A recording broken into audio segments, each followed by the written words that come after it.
Балалар, бүгін біз көп таңбалы сандарды үш таңбалы санға бөлу алгоритмін оқитын боламыз. 3918 пен 653-тің бөліндісі. 3918-ді 653-ке бөлу үшін балалар толымсыз бөлінгішті тауып аламын. Егер де мен 391 санын алатын болсам, ол 653-ке бөлінбейді. Сондықтан мендегі толымсыз бөлінгіш 3918. 3918-дің ішінде 653 неше реттен екенін анықтау үшін 39 жүздікті аламыз. Міне балалар, 39 жүздікті.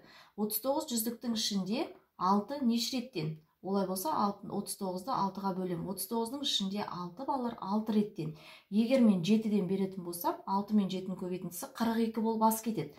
6 мен 6-ның көбейтіндісі 36. Олай болса, өзіміздің черновик дәптерімізге балалар 653-ті 6-ға көбейтіп тексеріп аламыз. Бізге жоқ сан шыға ма екен?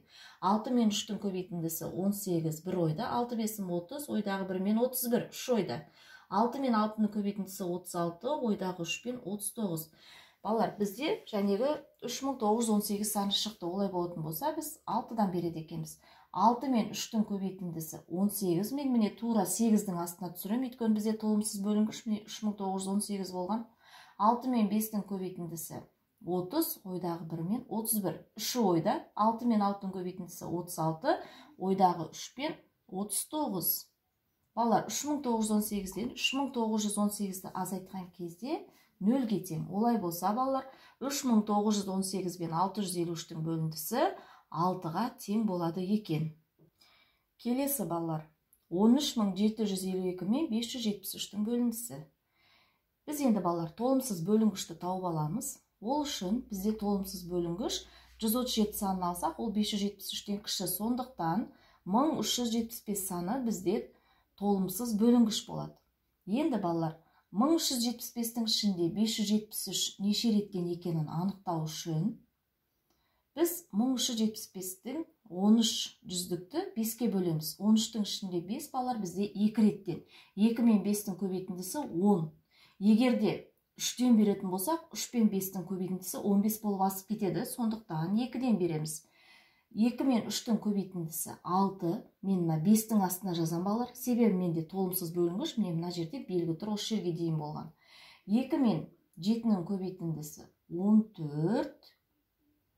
4-ті түседі. 1 ойда. 2 мен 5-тің көбейтіндісі 10, ойдағы 1 мен 11.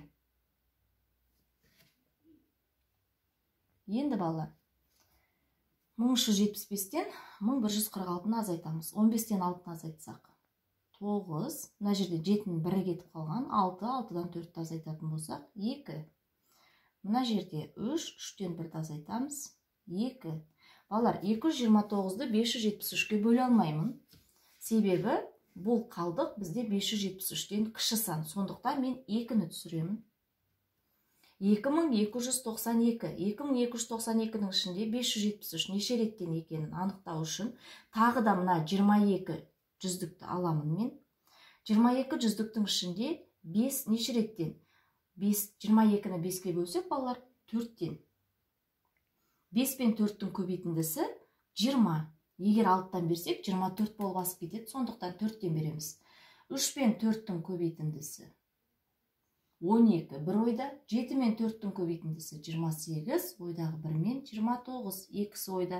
5 пен 4-тің көбейтіндісі 20, ойдағы 2 мен балалар 22. Азайтамыз, 0 болады. Балалар, бізде 13752-ні 573-ке бөлгенде 24-ке тең болады екен.